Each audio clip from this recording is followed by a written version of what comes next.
Praise లాడండి. అందరూ బాగున్నారు కదా. వాక్యంలోకి వెళ్ళే ముందు చిన్న ప్రార్థన చేసుకుందాం. సర్వోన్నతుడ సర్వశక్తిమంతుడ కృపామయడానికి లెక్కలేని స్తోత్రాలు ప్రభా. వినిచిన వారికి చూచుచిన వారికి ప్రతి ఒక్కరికి ప్రభు మారు మనసు దయచే ప్రభా. ఈరోజు ప్రభ మట్లాది వారు నైనా ప్రభ నిన్ను స్తుతించే భాగ్యమును దయచే ప్రభా. ప్రతి ఒక్కరికి మారు మనసు కలుగుటకు సహాయం చేయమని అడుగుచున్నాను నాయన. ప్రతి ఒక్కరికి రక్షణ భాగ్యమును దయచేయమని అడుగుచున్నాను తండ్రి. ఆమేన్.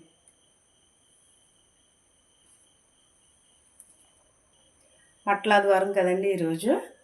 మట్లాదివారం ఎప్పుడు వస్తుంది? క్రీస్తుకి శ్రమల ముందు మట్లాదివారం వస్తుంది. యేసుక్రీస్తు వారు శ్రమలకి అప్పగింపబడే ముందు ఆదివారము ఏంటది? మట్లాదివారం అంటారు. యేసుక్రీస్తు యెరూషలేములోకి ఎలాగ వచ్చి ఉన్నాడు? రాజుగా వచ్చి ఉన్నాడు. రాజుగా ప్రవేశించి ఉన్నాడు.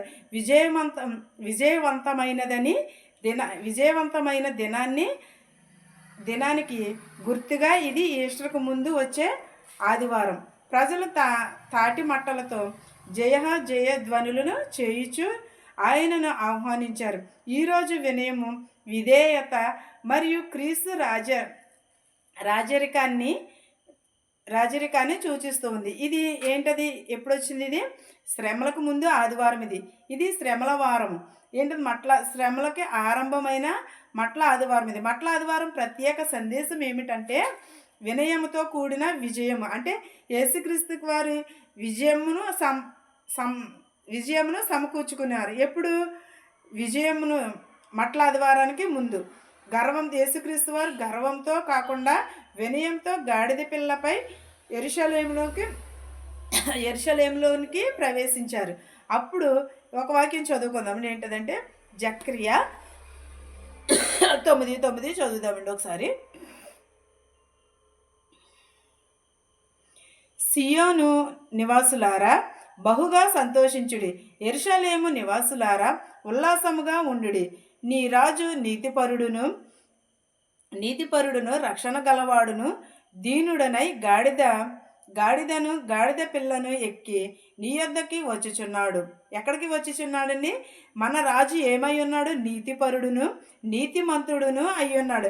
మనము సంతోషించాలి బహుగా. సియోను నివాసులారా బహుగా సంతోషించుడి, యెరూషలేము నివాసులారా బహుగా సంతోషించుడి.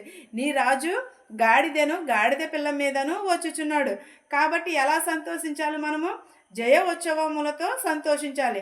మన జీవితంలో కూడా వినయము, విధేయత ముఖ్యమని ఇది బోధిస్తూ ఉన్నది. ఏంటది? యేసుక్రీస్తు వారు జయ ఉత్సవము మన జీవితాలలో కూడా వినయము, విధేయత ముఖ్యమని.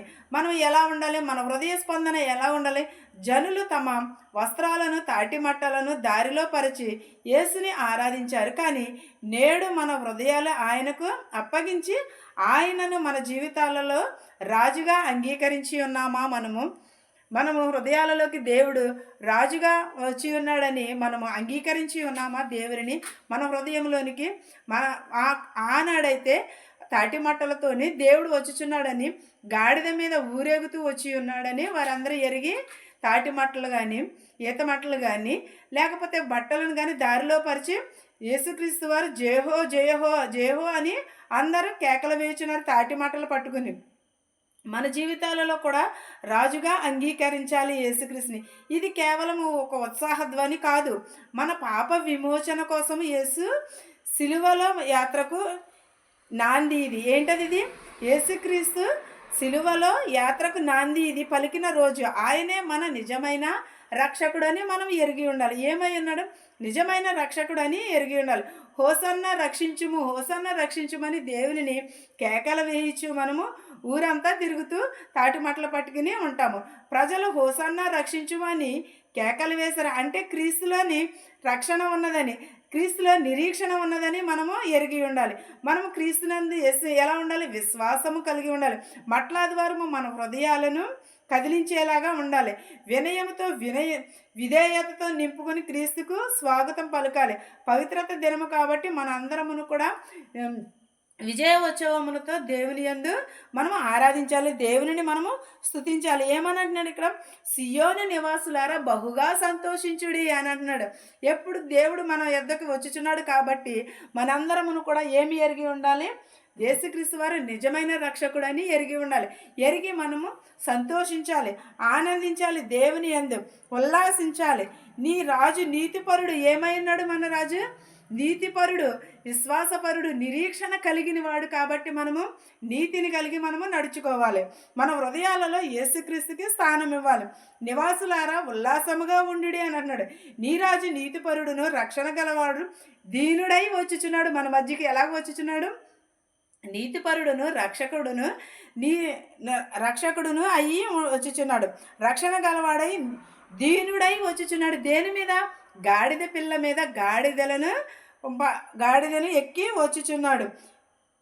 గాడిద పిల్లను ఎక్కి నీ యొద్దకు వచ్చుచున్నాడు. దేవుడు ఎవరి యొద్దకు వచ్చున్నాడు? మన యొద్దకు వచ్చుచున్నాడు. కాబట్టి మనం ఎలా ఉండాలి? నీతిని కలిగి ఉండాలి. జయహో జయహో అని మనము దేవునిని స్తుతించాలి. నిరీక్షణ గలవారము వలె ఉండాలి. మనము ఆయనను సియోను కుమారుడులను తల మీదకి ఏమి వచ్చును? ఆశీర్వాదము వచ్చును, బాణములు వచ్చును. అక్కడ నుండి మనము ఒకవేళ దేవుడు ఏమన్నాడంటే, స్త్రీలకి పలానా చోటన మీకు గాడిద కట్టి ఉంటుంది, ఆ గాడిదను తీసుకుని రమ్మని ఉంటాడు శిష్యులకు చెప్పినప్పుడు. ఆ శిష్యులు వెళ్ళి పక్క వీధిలోకి వెళ్ళి తీసుకొచ్చినప్పుడు ఆయన ఏం చేసి ఉన్నాడు? ఇది ఎవరికి కావాలి అని అడిగితే, ఇది యేసుక్రీస్తుకి కావాలని చెప్పండి అన్నాడు. అలాగే ఆ గాడిద యజమాని అడిగినప్పుడు ఇది యేసుక్రీస్తుకి కావాలి అని అడిగిన వెంటనే ఆ యజమాని ఏమీ కూడా మాట్లాడలేదు. మాట్లాడుకోకుండా ఆయనను ఆ గాడిద వారికి శిష్యులకి అప్పగించాడు. అప్పగించిన వెంటనే యేసుక్రీస్తు వారి దగ్గరికి తీసుకువెళ్ళగానే ఆయన దాని మీద కూర్చుని ఊరంతా కూడా తిరుగుచున్నాడు. ఏమో హోసన్న, ప్రజలందరూ కూడా ఏమన్నా హోసన్న జయము జయము అని కేకలు వేయుచున్నారు. హోసన్న మన రక్షకుడు, యేసుక్రీస్తు మన నిజమైన రక్షకుడు, యేసుక్రీస్తు నీతిపరుడు అని ఉల్లాసముతో ఉత్సాహముతో వాళ్ళందరూ కూడా కేకలు వేయించి వీధి వీధి తిరుగుచున్నారు. కానీ వారు యేసుక్రీస్తు వారు వచ్చినప్పుడు ఏమి ఉన్నారు? తాటి మట్టలు పట్టుకుని ఈత చెట్లతోనూ పూలతోనూ వారి బట్టలను యేసుక్రీస్తు వారు వెళ్తుంటే అలా పరిచి ఉంచారు. అలాగే మన హృదయాలలో కూడా యేసుక్రీస్తు వచ్చుచున్నాడు. ఎలాగూ? దేవుడు నిరీక్షణ గలవాడు, దీనుడు గనక గాడిద పిల్లను ఎక్కి నీ యొద్దకు వచ్చుచున్నాడు, నీ హృదయంలోనికి వచ్చుచున్నాడు. నీవు దానిని అనుసరించి నడుచుకోవాలి. అంతేగాని మనము నీతిపంతులము గర్వము పడకూడదు. దేవుని యందు వినయమును విధేయతను కలిగి ఈ వాక్యము మనందరికీ తోడయ్యుండును గాక. ఆమేన్. ప్రార్థించుకుందాం. స్తోత్రం స్తోత్రం ప్రభా, సర్వోన్నతుడా, సర్వశక్తిమంతుడా, కృపామయుడా, నీకు లెక్కలేని స్తోత్రాలు, వందనాలు నాయన ప్రభా.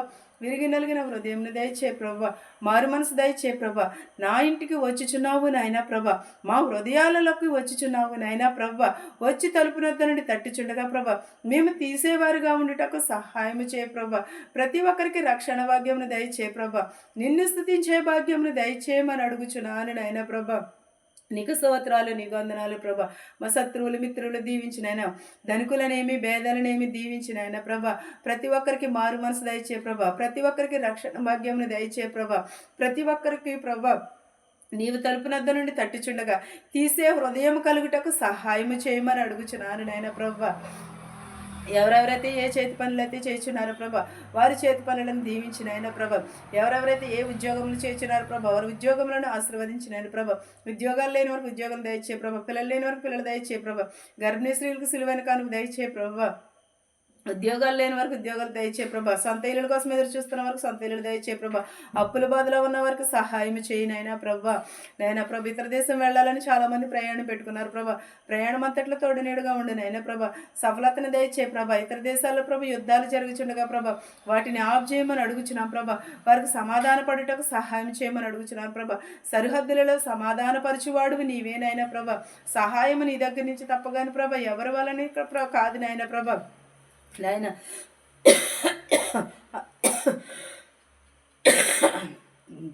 హాస్పిటల్లో అనేక మంది రోగములతో వ్యాధులతో ఉన్నారు ప్రభా. క్యాన్సర్తో బాధపడుతున్నారు, పక్షవాతంతో బాధపడుతున్నారు ప్రభా. వారందరినీ లేవనెత్తి స్వస్థపరిచినాను ప్రభా. 10th క్లాస్ ఎగ్జామ్స్ రాసిన ప్రతి ఒక్క బిడ్డకి తెలివిని, జ్ఞానముని, జ్ఞాపక శక్తిని దయచే ప్రభా. ప్రతి ఒక్కరికి ప్రభా నీ హృదయంని దయచే ప్రభా. వెధవరాలు దరిపి వేజమాడేవాడు ప్రభా. వెధవరాలు బిడ్డలను కూడా దీవించిన ఆయన ప్రభా. మా దేశాలని, మా సంఘాలని దీవించిన ఆయన ప్రభా.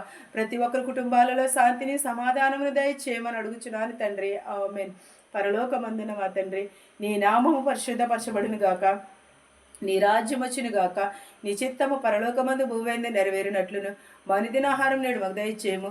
మరణస్తులను మేము క్షమించిన ప్రకారము మరణములను క్షమించుము. దుష్టు నుండి శోధ నుండి తప్పించుము. రాజ్యమును శక్తియు మహిమయు నిరంతరము నీవై ఉన్నావు మా తండ్రి.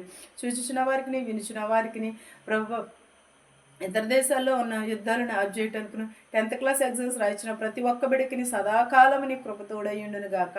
Amen amen. అందరికీ వందనాలండి.